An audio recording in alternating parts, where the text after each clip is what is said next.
Olá, e seja bem-vindo a mais um episódio da série Gigantes do Varejo. Nessa série nós estudamos algumas das principais empresas do varejo no mundo, especialmente as que têm capital aberto, para que a gente possa tirar uma série de lições interessantes que você pode aplicar no seu negócio aqui no Brasil. Hoje nós vamos estudar uma rede chamada Dollar Tree. É uma das redes com mais lojas nos Estados Unidos, tem um modelo bastante interessante e também atua no Canadá. Na semana passada, nós falamos da Dollar General e essa é justamente a principal concorrente da Dollar General. Então fica com a gente para conhecer um pouquinho mais sobre essa companhia tão interessante. Antes de nós começarmos a nossa análise da Dollar Tree, eu lembro a você que eu não sou analista de valores imobiliários e que esse vídeo não representa nem uma recomendação de compra, nem de venda e nem de investimentos em ativos. As opiniões aqui deixadas nesse vídeo são apenas meu ponto de vista e não representam a opinião institucional da Bluesoft. Então, com disclaimers feitos, vamos começar então a conhecer um pouco mais sobre a Dollar Tree. Bem, eu gosto sempre de começar aqui pela lista da NRF, dos 100 maiores varejistas do mundo. Aqui, pegando o resultado de 2009, a gente vai encontrar a Dollar Tree aqui em 21º lugar. Essa lista não está considerando somente supermercado, A gente vê aqui que tem Macy's, por exemplo, que é uma loja de departamentos, tem algumas outras companhias, de loja de departamentos também, então, de outros setores aqui no meio, tá? Mas a gente já consegue ter uma boa ideia aqui que a Dollar Tree tem um faturamento bastante relevante, Quase 24 bilhões de dólares, a grande parte do faturamento deles acontece lá nos Estados Unidos, 97%, e a gente já vê aqui que ela tem mais de 15 mil lojas, é loja demais, A gente não consegue nem imaginar uma rede assim com tantas lojas. Olha, eu vou confessar a vocês que a Dollar Tree foi uma das redes que mais me impressionou, gostei bastante de conhecer, e ela tem um modelo bem diferente das demais, embora a gente tenha estudado agora há pouco a Dollar General, a gente vai ver que a Dollar Tree tem umas coisas interessantes também. Olhando o site dele, está aberto aqui para o Brasil, a gente já vê aqui que tem a Dollar Tree e que ela tem também uma outra bandeira, que é a Family Dollar. Um dos principais diferenciais dessas duas marcas é que a Dollar Tree trabalha efetivamente com a maior parte dos itens com o preço fechado de $1. Então, a grande maioria dos itens que você encontra na loja estão precificados a $1. Você vê aquele cupom fiscal cheio de itens diferentes, todos custando com o mesmo preço de venda. Então, isso é bem interessante. Já a Family Dollar, ela tem produtos que a grande maioria custam até $10. Então, ainda assim, são itens com preços baixos, mas já consegue trabalhar com um mix um pouquinho diferente. A Family Dollar foi uma aquisição que a Dollar Tree fez, foi um M&A. Inclusive, a Family Dollar era outra companhia de capital aberto. Você até consegue encontrar, nos anos anteriores, alguns demonstrativos financeiros publicados lá pela Family Dollar, Então, olhando aqui um pouquinho para a linha de produtos, que a companhia oferece, logo pelo site, a gente já vê que tem uma série de produtos de limpeza da casa, tem uma série de snacks, inclusive essa questão dos snacks, dos doces salgadinhos, faz parte de uma estratégia deles para aumento de ticket médio das lojas e está dando bastante certo, inclusive aumento das vendas totais também, está sendo muito interessante. Eles trabalham muito com essa questão de sazonalidade, máscaras a $1, por exemplo, Então, brinquedos, enfeites, decoração de Natal. Então, são itens que são bastante comuns aqui na linha da Dollar Tree. Diferente da Dollar General, que a gente viu que eles tinham uma grande linha de alimentos, até mesmo FLV em algumas lojas, aqui na Dollar Tree o foco no alimentar é um pouco menor, mas ainda assim eles têm sorvetes e tem inclusive produtos congelados, sobremesas congeladas, então também atende inclusive as compras de alimentos, então acaba muitas vezes também competindo sim com os supermercados. Quando a gente vem aqui na Family Dollar, que é a outra bandeira, ela tem uma linha ainda mais abrangente de produtos, então também atende aí a linha de pets, segue o preço um pouquinho mais alto, então a gente vê coisas aqui custando $5, $10, muito snack também, então fantasias, A gente vai ver fraldas, a gente vai ver então alguns produtos aí de valor agregado um pouco maior sendo vendidos também. árvore de Natal, decoração de Natal, né? Roupas de crianças, os próprios produtos que a gente já viu de limpeza aqui, pode ter alguns de valor agregado maior, ferramentas, então remédios, né? Medicamentos, né? Esses medicamentos over the counter, que são aqueles que podem ser vendidos em qualquer estabelecimento varejista sem a necessidade de manipulação, sem a necessidade de um farmacêutico, né? E esses produtos nos Estados Unidos têm uma abrangência maior até do que a gente tem aqui no Brasil. Então tem uma série de categorias e de itens que são vendidos aí, né, e que acabam competindo também aí com o varejo supermercadista, mais alimentar. Aqui alguns exemplos para vocês conhecerem um pouquinho, né, do formato da loja. Geralmente essas lojas ficam nos shopping centers. É interessante porque aqui no Brasil a gente chama o shopping center aquele shopping fechado, que a gente estaciona o carro e que tem as lojas todas lá dentro, né, com ar-condicionado e tudo mais. Lá nos Estados Unidos, isso que a gente chama de shopping center aqui é o que eles chamam de malls. E os shopping centers são assim, são centros, né, abertos geralmente, em que tem um estacionamento comum e tem várias lojas, mas é um shopping a céu aberto. Geralmente ele fica num condomínio de lojas, vamos dizer assim, né? E esse é justamente o modelo que funciona melhor aqui para Dollar Tree, com algumas exceções de lojas em locais de maior circulação. Geralmente esses shopping centers são locais que ficam um pouquinho mais distantes assim dos grandes centros, né, comerciais ou residenciais, e são acessados de carro e não a pé. Então é bem comum nos Estados Unidos esse tipo de shopping center, né, que é justamente aonde aqui a gente vai encontrar a atuação da Dollar Tree. Aqui é o site de relação com investidores da companhia, onde a gente fez o download das principais informações, né? Ele dá aqui alguns dados para a gente, como, por exemplo, a Dollar Tree está entre as 200 maiores empresas dos Estados Unidos, segundo a Fortune, né? Uma empresa muito importante para a economia dos Estados Unidos, já são mais de 15 mil lojas, está presente em 48 estados dos Estados Unidos e mais 5 províncias canadenses. E o grupo já tem mais de 193 mil colaboradores, funcionários, né? E as principais bandeiras da companhia, então, são a Dollar Tree, a Family Dollar e a Dollar Tree Canada, né? Muito bom, pessoal. Então, agora vamos dar uma olhadinha já nos demonstrativos financeiros da companhia. A gente já vai entrar no Annual Report. Antes disso, queria mostrar aqui nesse site Fundamentei algumas informações relevantes também para vocês, né? Então, primeiro, se a gente olhar 10 anos aqui de mercado, como é que os investidores, os acionistas, estão vendo a companhia? E diferente aqui do Brasil, o percentual da população nos Estados Unidos que investe em bolsa de valores é muito maior, né? Então, é interessante porque isso também mostra um pouquinho da percepção da companhia do ponto de vista da população americana que investe na bolsa. Então, a gente vê aqui que se você tivesse investido $25, né, 10 anos atrás, hoje você teria $95 aqui, então multiplicaria aí quase 4 vezes o capital. Ela já teve aqui um pouquinho mais alta, a gente passou por essa crise da pandemia, né, que teve uma grande baixa na bolsa em praticamente todos os papéis, mas ela já se recuperou um pouquinho aqui. De forma geral, a gente consegue ver que há um crescimento aqui constante, o mercado está vendo com bons olhos o que a companhia vem fazendo, né? E quando a gente olha 15 mil lojas, né? O que você acha? 15 mil lojas, será que tem espaço ainda para essa companhia continuar crescendo? A gente nota que é uma companhia que tem como estratégia o crescimento através de abertura de novas lojas. A gente vai ver depois como que ela vem abrindo lojas ao longo dos anos, né? Essa é uma questão interessante que me pegou também, mas a companhia responde essa nossa dúvida lá no Annual Report. A gente vai ver juntos aqui como é que ela está se posicionando em relação a isso, né? Será que ainda há espaço para continuar crescendo nos Estados Unidos com tantas lojas assim lá? Ou será que ela vai ter que adotar uma postura de sair dos Estados Unidos e ir para outros países? Olhando os últimos 4 anos, né? E os últimos 12 meses, a gente consegue ver que a companhia vem crescendo receita, né, num ritmo legal. Então, saiu aqui de 20 bilhões de dólares em 2017 para já 24 bilhões nos últimos 12 meses, né?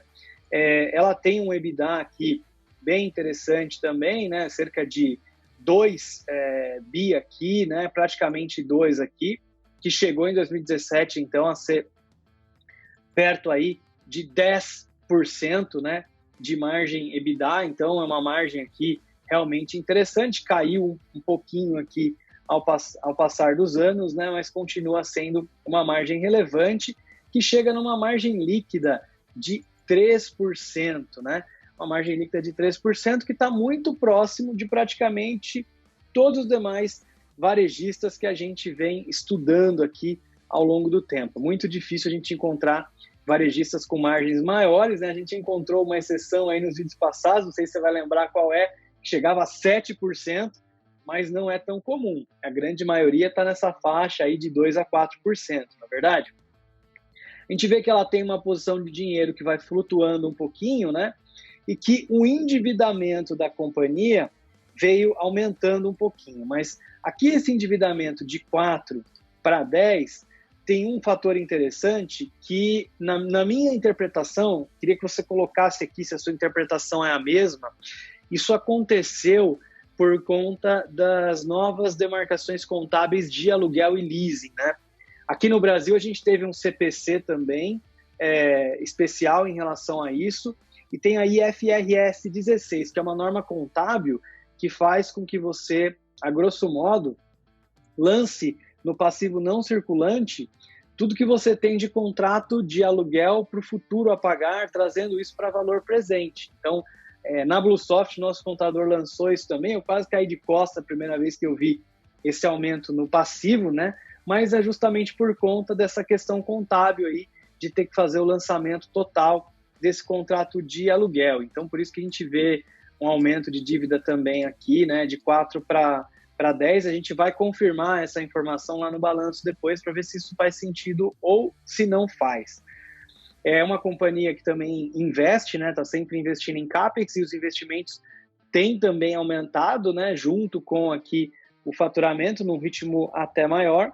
É uma companhia também que vem gerando caixa, né? Ano após ano aqui, ó. Então, de $1 bilhão em 2017, ela continuou gerando caixa e tem 1 bilhão novamente, aqui um pouquinho mais de 1 bilhão nos últimos 12 meses. Mas aqui, segundo os nossos dados, ela não vem pagando dividendos, né? Então aqui não tem payout, ela tem um crescimento por conta de investimentos, está priorizando realmente reinvestir no negócio para que o negócio possa crescer cada vez mais.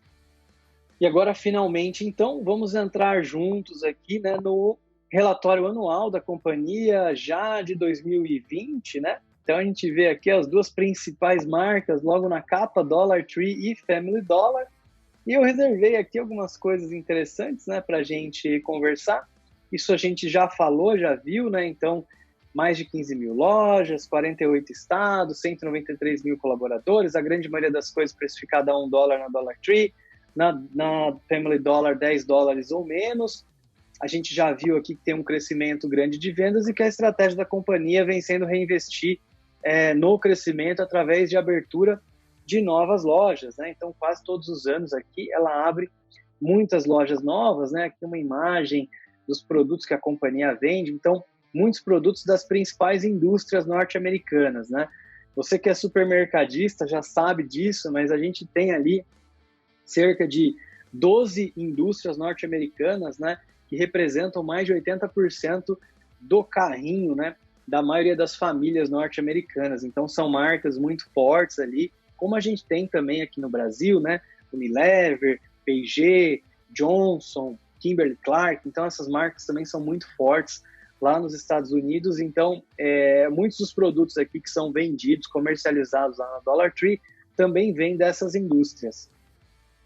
A companhia, respondendo a nossa pergunta, né, ela diz o seguinte, que ela tem abraçado oportunidades de crescimento muito interessantes, né, e que ela já tem 15.200 lojas, mas ela está dizendo para a gente aqui que eles enxergam oportunidades de mercado para chegar a 26 mil lojas. Então, quer dizer, dá para ter praticamente aí mais 11 mil lojas, né?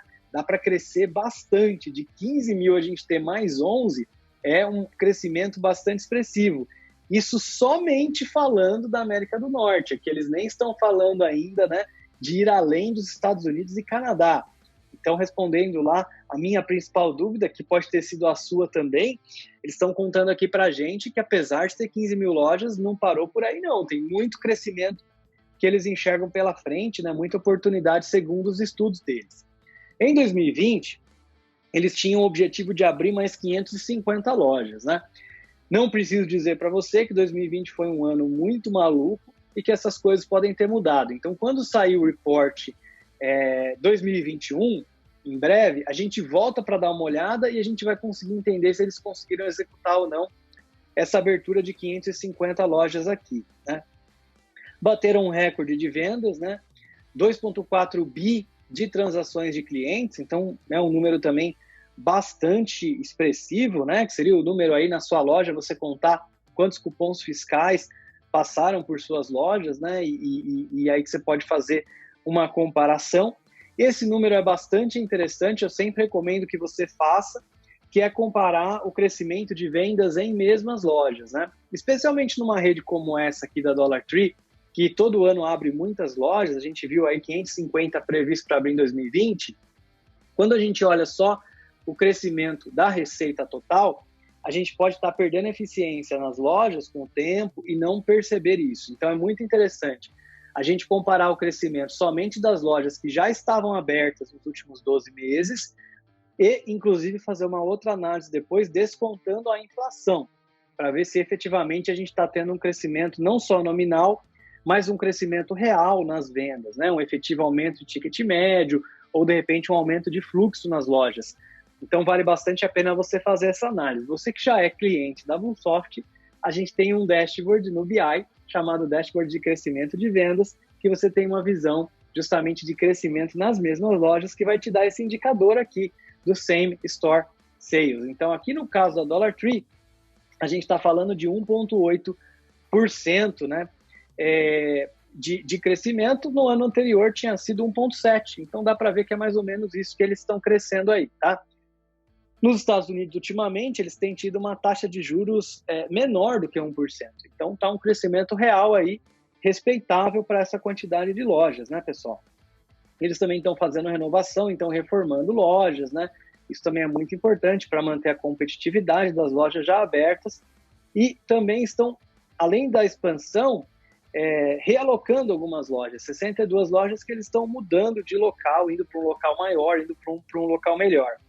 Parte da estratégia da Dollar Tree é também relocalizar essas lojas em locais com maior área de venda para poder trabalhar com um mix maior, né, e assim gerar mais vendas, ser mais competitivo também.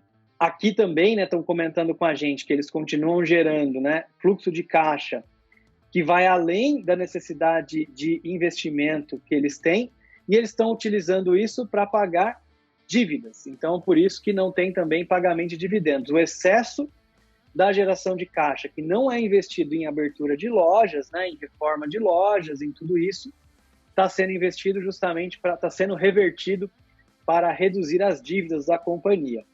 Segundo a visão deles aqui, né, e o conselho, a melhor utilização do capital continua sendo fazer o negócio crescer num ritmo sustentável. Então, apesar daquela visão que a gente viu, né, de chegar a 20 e poucas mil lojas, eles querem fazer nesse ritmo de 500 e poucas lojas por ano, não querem também abrir lojas de forma desesperada, porque não é sustentável por uma série de razões, para a equipe e tudo mais, aqui eles não estão entrando nesse detalhe para a gente, né?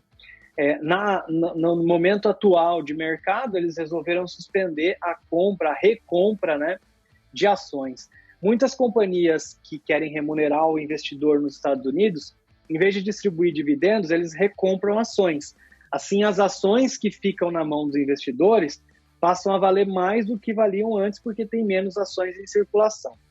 Então, essa é uma estratégia também, muitas vezes, que deixa o investidor feliz, né? Às vezes a gente vê lá zero de distribuição de dividendos, mas se a empresa está sempre recomprando ações, isso aqui também é uma maneira de recompensar o investidor, né, o holder lá das ações da companhia. Outro dado interessante é que eles têm 24 centros de distribuição e a gente vai ver que eles estão construindo mais alguns e é um dos investimentos mais fortes que eles têm feito nos últimos anos, né? Bom, aqui, pessoal, eles estão contando um pouquinho para a gente do negócio, né, do business. E estão dividindo em dois blocos, então Dollar Tree e depois Family Dollar. Falando só de Dollar Tree, então, eles têm 13 CDs, tá? As lojas, elas têm geralmente de 8 a 10 mil square feet, né? Seria pés quadrados de área de venda. O certo aqui é a gente dividir por 10,7 para chegar em metros quadrados, tá? Mas a gente consegue ver aqui que é aproximadamente aqui, né, de 800 a 1.000 metros, então, de área de venda, tá? Fazer um cálculo rápido aqui, aproximado, né, para vocês. Então, é esse o tamanho das lojas, então não são lojas gigantescas, né? Muitos supermercados aqui no Brasil têm 3, 4 mil quadrados de área de venda, então essa área aqui é uma área mais reduzida, mas uma área bem interessante, né? Aproximadamente 60% das mercadorias é comprada domesticamente, então nos Estados Unidos, e os outros 40% são importados de outros países, né? Pelo tipo de mercadoria que a gente vê ali, muita coisa deve ser importada da China, apesar deles não estarem dizendo isso daqui, é o que eu imagino, né? Eles trabalham, então, também com mercadorias congeladas e refrigeradas, especialmente alimentos, né? Sorvetes, como a gente viu. Então, bem interessante também, né? As pessoas acabam conseguindo fazer a compra de alimentos também nessas lojas. Isso não está em todas elas e, aos poucos, eles estão incluindo isso nas lojas. Por isso, inclusive, que eles estão também realocando algumas lojas para ter um espaço maior e poder colocar esses freezers e refrigeradores nas lojas para poder trabalhar com esse tipo de mix também. Eles vão instalar em mais 425 lojas em 2020, né? Pelo menos esse era o plano. E eles estão incluindo em 500 novas lojas esse conceito de snack zone, que é logo na frente da loja ter essa área com um mix de salgadinhos e doces, que são produtos que são bem representativos aqui para Dollar Tree. Cada uma das lojas tem cerca de 7.700 itens em linha, então é bastante coisa, né? Não é uma linha tão pequena assim, especialmente por não ser supermercado, por não ter FLV, então tem uma linha bem interessante. E 37% dos itens deles são repostos automaticamente, né? Eles utilizam aqui um sistema de reposição automática, né, muito similar, imagino, ao sistema que o nosso parceiro NeoGrid oferece, né? Então, talvez você já conheça aí o trabalho da NeoGrid, deve ser um sistema bastante semelhante a esse para conseguir fazer a reposição automática, né, gerar os pedidos automáticos para fazer esse tipo de reposição, tá bom? Falando um pouquinho da linha deles, né, a gente já viu isso, então aqui só reforçando, né, tudo aquilo que nós já falamos ali no início, de produtos que eles estão vendendo, está descrito aqui. Se quiser, tiver alguma dúvida, depois pode voltar aqui para dar uma olhada com mais calma. Já no caso da Family Dollar, né, também são lojas aí de 6 a 8, então até um pouquinho menor do que a Dollar Tree, na média. A gente está falando aí de quase 8 mil lojas, tá, com essa bandeira. Tem uma linha de produtos de 1 a 10 dólares e está em 11 CDs. Então, a gente vê que realmente, para essa quantidade de lojas, né, o centro de distribuição é bastante importante. Eles têm também uma parceria forte com o distribuidor, que é esse McLane Company, né, Incorporated, que muita parte dos produtos de consumo, né, que são aqueles produtos das grandes indústrias, são distribuídos por eles. Então, isso poupa espaço no CD das lojas, né? Porque assim eles podem receber nas lojas diretamente, né, desse distribuidor parceiro deles aqui, tá? E 17% dos itens são importados por eles mesmos. Então, eles mesmos que fazem a importação desses itens do exterior para poder comercializar nessas lojas. A loja tem cerca de 7.800 itens também, tá? Fora os itens sazonais. Então, 7.800 mais os itens sazonais que são vendidos somente nas épocas do ano, né? Natal, Halloween, Páscoa e assim vai. A estratégia de negócio deles, né? Eles querem ser os melhores, né? Nesse tipo de loja de dólar, né? De preço baixo, impressionar o cliente, né? Ter um modelo flexível de mix aqui, de sourcing também. Então, quer dizer, poder trocar de fornecedor, ter um certo dinamismo no mix é importante para eles, né, e para os consumidores deles. Eles querem ser sempre, né, fazer mais melhor e mais rápido, então bem interessante aqui esse slogan, e querem ter lojas, né, mais espalhadas pelos Estados Unidos, pelo Canadá, pelos países que eles atuam aqui, né? Então está mais geograficamente espalhado e presente. Então abrir mais lojas aqui faz parte da estratégia da Dollar Tree. Eles querem chegar, então, né, aqueles 25 mil lojas, né? Eles acreditam que eles podem chegar a mais de 10 mil lojas da Dollar Tree e mais de 15 mil lojas da Family Dollar, né? Isso nos Estados Unidos, contando mais 1.000 no Canadá. Então, aí já tem um pouquinho mais detalhado como é que é essa estratégia de crescimento e abertura de lojas. Eles querem colocar as lojas em locais convenientes, né? Ter um bom tamanho de loja. Então, aqui, ó, eles estão contando para a gente que eles querem aumentar as lojas de 8 a 10 mil metros lá na Dollar Tree e de 7 a 9, né, lá na Family Dollar. Então, um pouquinho maior do que os tamanhos de área de venda que eles têm hoje. Novamente, aqui comenta um pouquinho com a gente do sistema de reposição automática, especialmente para itens-chave, itens que não podem faltar, né? E que, então, eles têm feito uma melhoria importante aí para a redução de ruptura e para garantir uma reposição mais eficiente nas lojas. Eles determinam padrões, né, para poder montar os planogramas, os displays, a apresentação da mercadoria. Isso é bastante interessante, né? Quando a gente fala de 15 mil lojas, imagina como é que não é padronizar o planograma dessas lojas. Então, tem uma dificuldade interessante, né? Tem um tipo de sistema, se você já tem bastante lojas, que é interessante utilizar, que é justamente o sistema de auditoria de campo, que permite você ter o padrão e todos os dias, né, algum colaborador da loja, ou até com uma eventualidade menor, de repente semanalmente, quinzenalmente, alguém vai com esse sistema e tira as fotos, né, dos lugares específicos, preenchendo um checklist para garantir que tudo está padronizado. Então, se você quiser conhecer um pouquinho mais, a Bluesoft tem um produto chamado Acelerato, que faz justamente isso também, essa auditoria de campo. Então, muitos clientes nossos, varejistas, que têm muitas lojas, determinam tudo que tem que ser padronizado, né? E alguém faz essa auditoria constante para garantir que todas as lojas estão seguindo o padrão. E tem até um ranqueamento das melhores para as piores lojas, né? Então, utiliza também um gamification, né, de certa maneira, para motivar o pessoal a manter sempre o padrão das lojas. É bem interessante. Outro dado interessante também aqui, né, é o Compound Annual Growth Rate, né, que é o famoso CAGR. Então, se a gente pegar aqui, no caso deles, os últimos 5 anos, eles estão crescendo cerca de 11,1% a cada ano. Então, é basicamente uma suavização da curva de crescimento para que a gente possa entender mais ou menos ali qual que é a expectativa, inclusive, de crescimento para o futuro, né, e entender o crescimento dos últimos 5 anos. Se você é cliente da Bluesoft e quiser ver qual o seu CAGR, a gente tem isso lá no dashboard de EBITDA. É só você abrir o dashboard de EBITDA e selecionar a aba CAGR. Você pode selecionar, inclusive, o número de anos passados e o sistema mostra para você e calcula qual o seu CAGR para você poder comparar aqui com o CAGR da Dollar Tree. Um outro ponto interessante é o M&A. Então, além de crescer abrindo lojas próprias, a Dollar Tree também fez algumas aquisições interessantes, né? Foram 695 lojas que vieram de M&A, sem contar a aquisição da Family Dollar, que foi a maior aquisição que ela fez. Então, pode ser um regional, local, né? Pode ser uma empresa que tem 10, 20 lojas.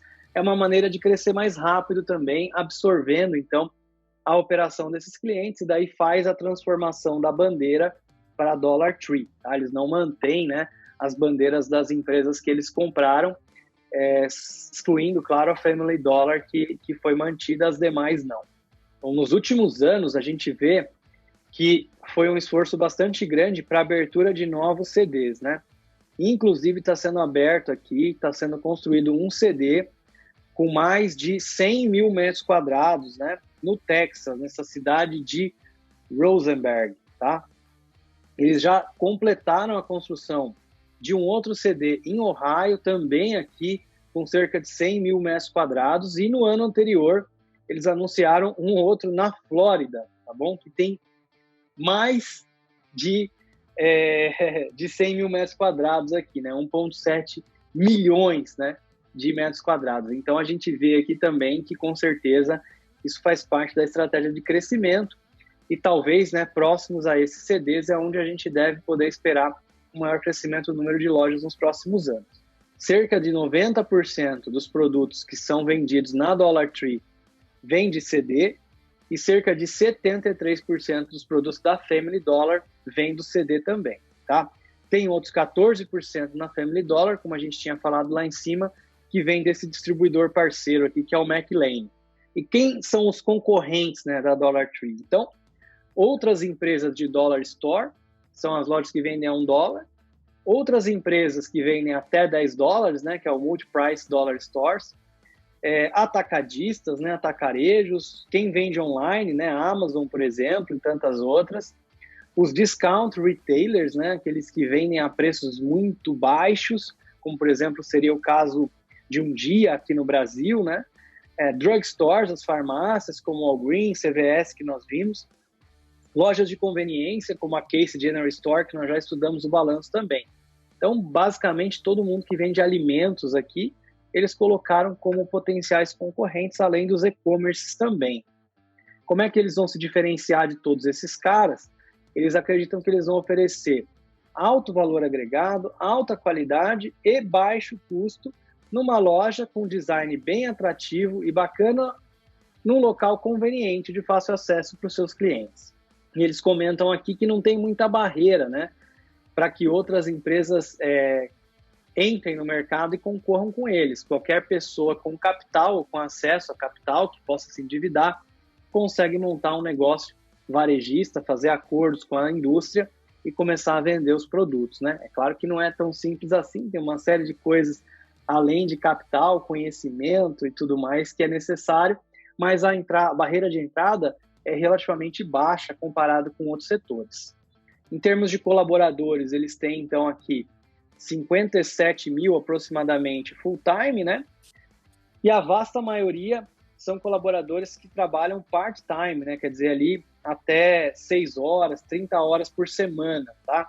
E eles aumentam esse número dependendo da necessidade sazonal. Então, como eles vendem muitos produtos, por exemplo, de Halloween, Natal, Páscoa, nessas épocas eles têm mais acesso nas lojas, né? Maior fluxo de clientes, então eles fazem contratações temporárias. Bem, uma outra coisa interessante é a questão do aluguel. A vasta maioria das lojas da Dollar Tree é alugada, mas todos os CDs são próprios. Então, essa questão do aluguel dá uma certa flexibilidade para que eles possam relocalizar algumas das lojas quando necessário, né? Fechar num local, abrir em outro local. Já o CD, todos os CDs que eles têm, né, são próprios e não são poucos CDs como nós vimos lá atrás. Então, bem interessante aqui também esse comentário sobre a propriedade dos imóveis. Outro ponto interessante é que todos os CDs deles utilizam RFID. O RFID é aquela etiqueta eletrônica inteligente que permite, com maior facilidade, você conseguir contar o inventário, né? Uma etiqueta de radiofrequência. Então, tanto para você saber onde é que está um produto, localizar esse produto, como também para você conseguir contar, fazer um inventário mais rápido e também para você evitar furtos nas lojas, né? Porque toda etiqueta identifica aquele produto unicamente, então você consegue rastrear o produto, consegue fazer inventário e consegue utilizar sistemas de alarme também integrados a esse tipo de sistema, tá? Então, bem interessante aqui, eles utilizam tecnologias avançadas em seus CDs. Se a gente comparar a ação da companhia ao papel com o restante do mercado, né, essa ação quadradinha, a gente vê aqui que a performance foi um pouquinho inferior ao índice de outras empresas do varejo e também as 500 maiores empresas de capital aberto nos Estados Unidos, tá? Então, teve uma performance um pouquinho inferior aqui no mercado. Quer dizer que se você tivesse investido $100 na Dollar Tree em 2015, você teria $122.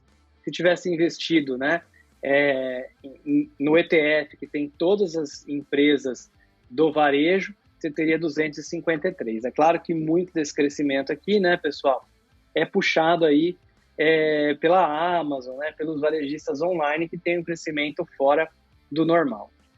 Então vamos dar uma olhadinha nos números, né, agora. Então aqui olhando um pouquinho para vendas, né, saímos de 15 bi para 23 bi de 2016 para 2020.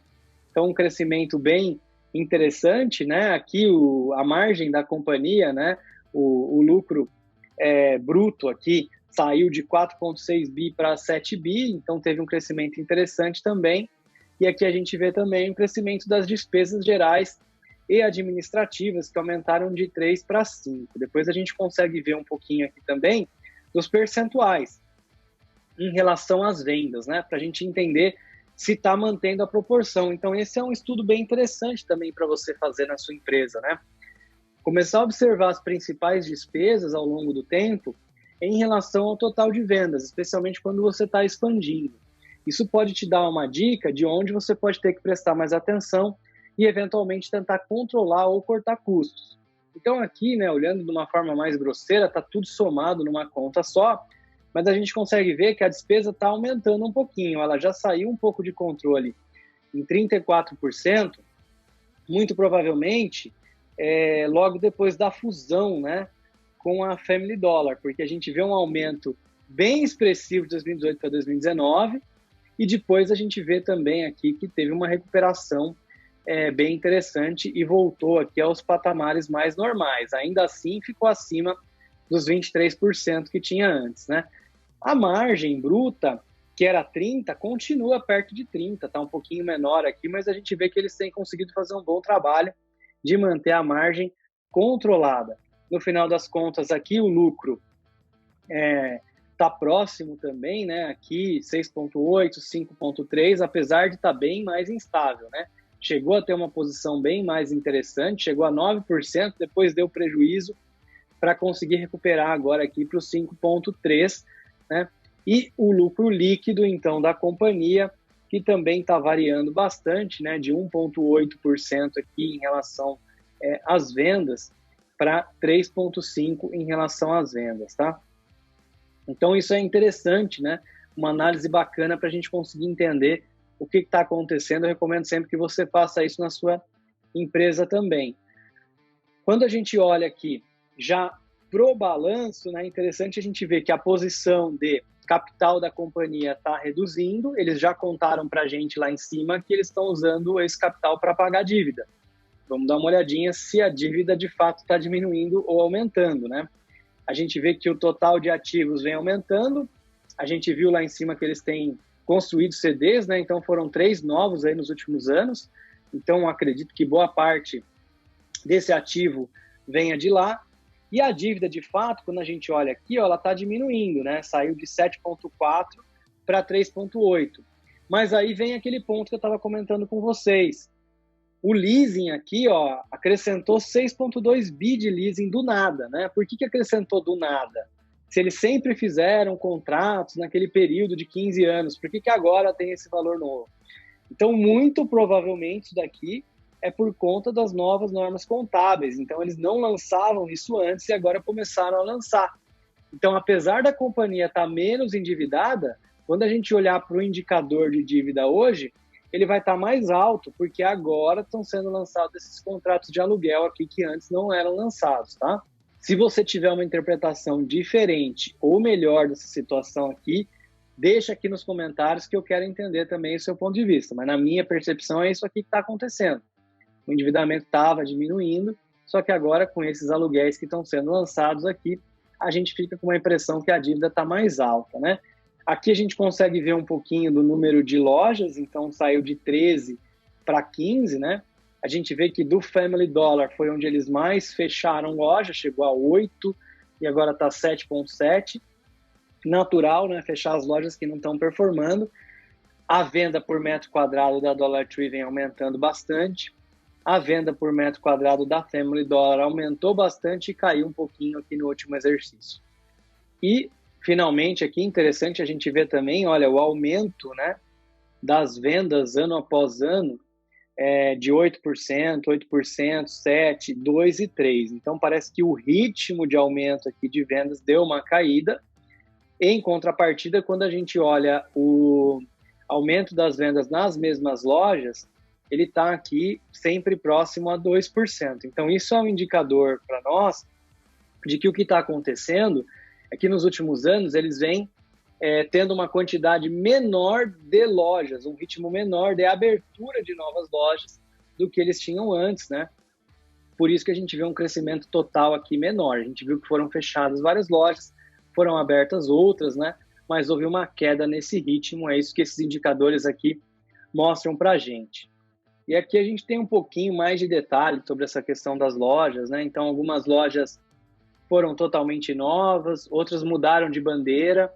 Então, algumas lojas eles mudaram de Dollar Tree para Family Dollar e vice-versa, né? Então, entendendo um pouquinho do que faz mais sentido para aquela região. Algumas foram efetivamente fechadas, né? E daí a gente chega, então, aqui na diferença total aqui de novas lojas, que, inclusive, algumas também foram simplesmente mudaram de lugar, tá? Então, eles não contam nem como loja aberta, nem como fechada. Simplesmente mudou de local para um local maior ou para uma localização mais interessante. Muito bem, pessoal. Então, tá aí nossa análise da Dollar Tree, uma companhia bem interessante, com muitas lojas, né? Muito maior do que eu imaginei que fosse. Acredito que você também se surpreendeu. Esse relatório foi muito bem construído, tem muita informação interessante aqui. Dá para ter uma verdadeira aula, né, sobre a estratégia deles, sobre como eles pensam, como a gestão da companhia vê a estratégia de crescimento, o que eles querem fazer nos próximos anos. Eu gostei bastante da experiência de estudar essa companhia. Espero que você tenha gostado e aprendido junto comigo aqui. Bem, muito obrigado por ter acompanhado aqui o nosso vídeo. Eu espero que você tenha gostado e eu fico aguardando aqui o seu comentário aqui no canal do YouTube ou então aqui no podcast, no Spotify, para deixar para a gente a sua opinião, o que você está achando dessa série até agora. Tem alguma rede que você gostaria que a gente analisasse? Alguma rede de capital aberto? Que tenha capital aberto na Bolsa de Valores de algum lugar do mundo? Deixa aqui a sua recomendação, que nós vamos ter um imenso prazer de analisar essa empresa aí também para você. Não esquece de deixar o seu like aqui, de compartilhar esse conteúdo naquele grupo de WhatsApp, com aquelas pessoas que você acredita que irão gostar e que poderão se beneficiar desse conteúdo aqui que nós preparamos com tanto carinho para você. E se você está precisando de um RP web em nuvem moderno, a nossa equipe comercial está aguardando seu contato. Estamos à sua disposição para poder fazer uma demonstração de como a nossa tecnologia pode ajudar a transformar a sua empresa para melhor. Muito obrigado e até o próximo episódio.